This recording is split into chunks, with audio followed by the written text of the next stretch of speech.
Hola, mis niños de quinto. El día de hoy tenemos historia y vamos a ver las mujeres y el derecho al voto. Imagínense que las mujeres no podíamos votar y hubo quienes se rebelaron y dijeron no, las mujeres también tienen derecho. Bueno, para este tema les traigo un video, el cual necesito que pongan mucha atención. ¿Sale?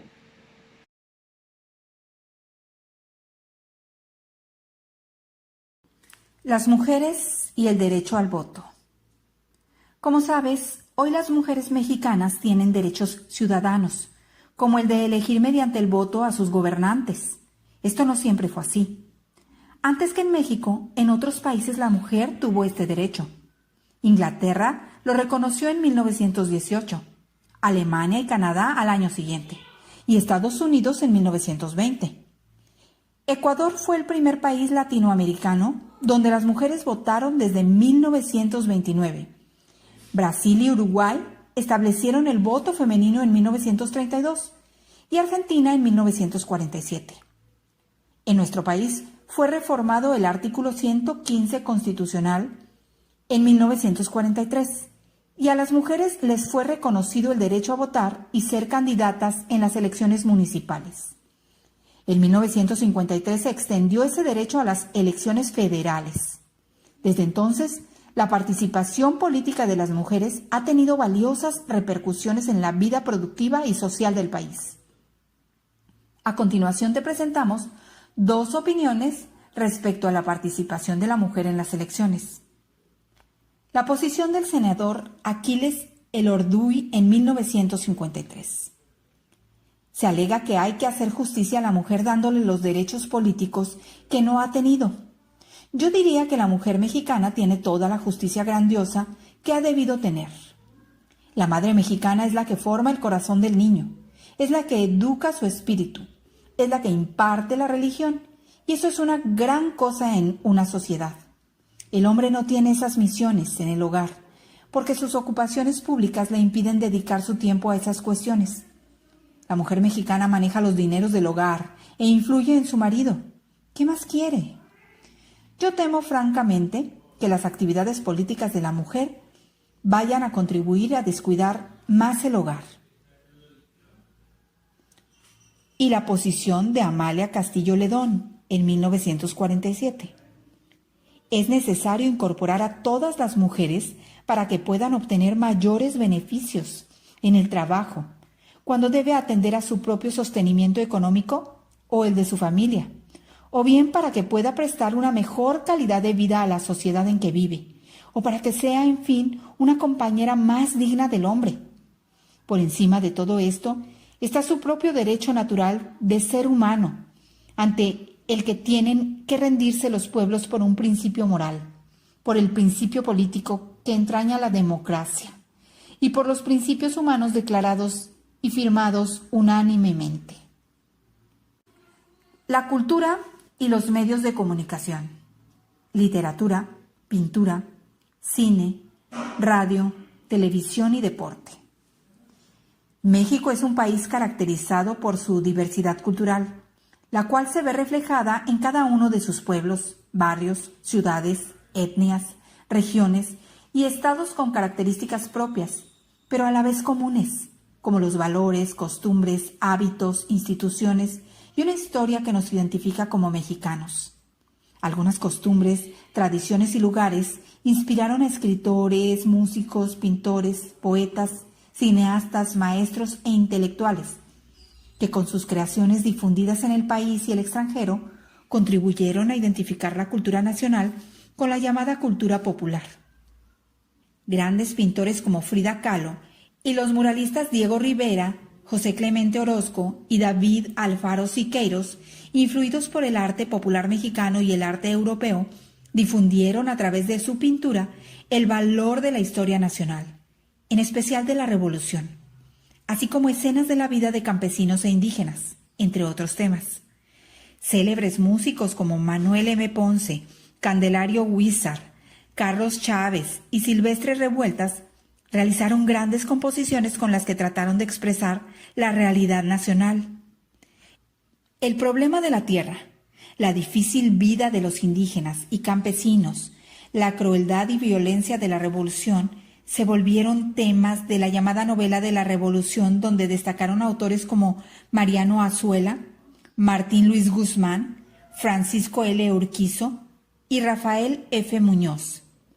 La cultura mexicana también fue motivo de la reflexión y el análisis de filósofos como Samuel Ramos y de escritores como Octavio Paz, autor de El laberinto de la soledad, en el que hizo un análisis de la historia, identidad y cultura de los mexicanos. Por otra parte, los medios masivos de comunicación como el cine, la radio, la industria disquera y la televisión lograron una mayor difusión e influyeron de manera importante en la cultura nacional, sobre todo a partir de la segunda mitad del siglo XX. El cine, que tuvo sus inicios en nuestro país al terminar el siglo XIX, se convirtió en una floreciente industria que entre 1932 y 1955 ganó el afecto de la mayoría de la gente, porque en sus películas veía reflejadas sus vidas y sus aspiraciones, lo cual contribuyó al cambio de tradiciones y comportamientos y a construir una identidad nacional que fue reconocida en el mundo a través de las actuaciones de ídolos populares como Mario Moreno Cantinflas, Pedro Infante, María Félix, Pedro Armendáriz, Dolores del Río, Germán Valdés Tintán, Sara García, Joaquín Pardavé, El Santo y otros más. Temas de la historia nacional y de la vida cotidiana de campesinos, obreros, revolucionarios, vagos, carpinteros, secretarias, vendedores, policías y ladrones, políticos, luchadores, futbolistas, boxeadores, camioneros, voceadores, empleados públicos, bailarinas, charros, pobres y ricos, además de otros tantos personajes, fueron escenificados en las pantallas y difundieron en el país y en el mundo la idea de que la manera de ser de los mexicanos era generosa, rebelde, solidaria, divertida, resignada y patriota, entre tantas otras cualidades que se resumían en la creencia de que, como México, no hay dos. A través de la radio, cuyo primer programa se transmitió en 1921, el público no solo se divertía e informaba, sino que también se identificaba con los valores que se difundían en distintos programas como las radionovelas, los noticiarios y los concursos. Al mismo tiempo, la radio sirvió para que la gente inclinara sus gustos hacia diversos productos que se anunciaban, pero también hacia los artistas del momento, cuya música y canciones fueron consideradas una expresión de la cultura nacional, como las composiciones de Agustín Lara. La radio, al igual que el cine y la televisión, ha cumplido también una función informativa, porque quienes no sabían leer ni escribir se forjaron una idea de México y del mundo con la información que escuchaban. Un acontecimiento muy importante fue la creación del Instituto Nacional de Antropología e Historia en 1939, por mandato del presidente Lázaro Cárdenas, con el propósito de convertirse en la institución dedicada a la preservación, protección y difusión del patrimonio arqueológico, antropológico e histórico de la nación. Esta institución ha desempeñado un papel clave en la preservación de la herencia cultural de México y el mundo. Con la televisión, que inició sus transmisiones en la década de 1950, las familias comenzaron a introducir nuevas costumbres en su convivencia diaria. Los estilos de vida, las ideas, las creencias y otras actividades realizadas por sus artistas favoritos influyeron en el comportamiento de la mayoría de la gente y contribuyeron a producir nuevas formas de expresión cultural. La vida en las ciudades se convirtió en gran tema y el gran modelo a ser imitado, junto con el de la cultura estadounidense, pues en la pantalla se veía de todo: el cabaret, el salón de baile, las calles, la cantina, la fiesta, el ring, la fábrica, el autobús, la casa, etc. La televisión, con su poder magnético, fue utilizada también para llevar educación a las poblaciones geográficamente aisladas a través de los proyectos de telesecundaria. Después de 1950, la cultura nacional unificó sus formas de expresión y sus costumbres gracias a la influencia de los medios masivos de comunicación. Un dato interesante. El presidente Álvaro Obregón ordenó que en la comida oficial para celebrar el primer centenario de la consumación de la independencia se sirviera sopa de tortilla, arroz a la mexicana y mole poblano, como homenaje a la comida típica mexicana. Otro dato interesante. El mexicano Guillermo González Camarena fue el inventor de la televisión a color, la cual se encuentra hoy en la mayoría de los hogares del mundo. González Camarena realizó sus estudios de ingeniería en el Instituto Politécnico Nacional. En 1963 hizo la primera transmisión con su llamado sistema cromático, lo que le dio gran renombre. Los primeros éxitos internacionales los obtuvo durante la transmisión de los Juegos Olímpicos de 1964. Fue además un gran amante de la cultura mexicana. Compuso algunas canciones. Un astrónomo aficionado y buen conocedor de la historia de nuestro país.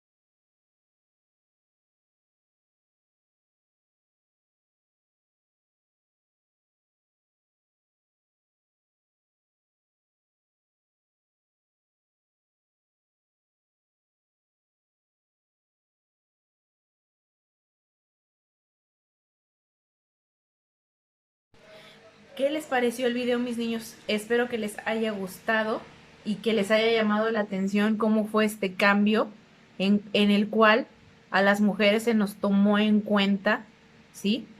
Para votar. Que nosotros también teníamos derecho a decidir, que nosotros también teníamos derecho a hablar, no a callar, ¿sale? Como evidencia de este tema, ustedes van a hacer un cuestionario de mínimo 10 preguntas. Mínimo, ¿sale? Cualquier cosa que a ustedes les llegue a interesar sobre el tema pueden investigar en internet, en libros. Si tienen su libro de texto, adelante, igual lo pueden ocupar, ¿sí? No se queden con dudas, investiguen más sobre el tema, ¿sale? Les mando un fuerte abrazo y espero que estén muy bien, mis niños. Adiós.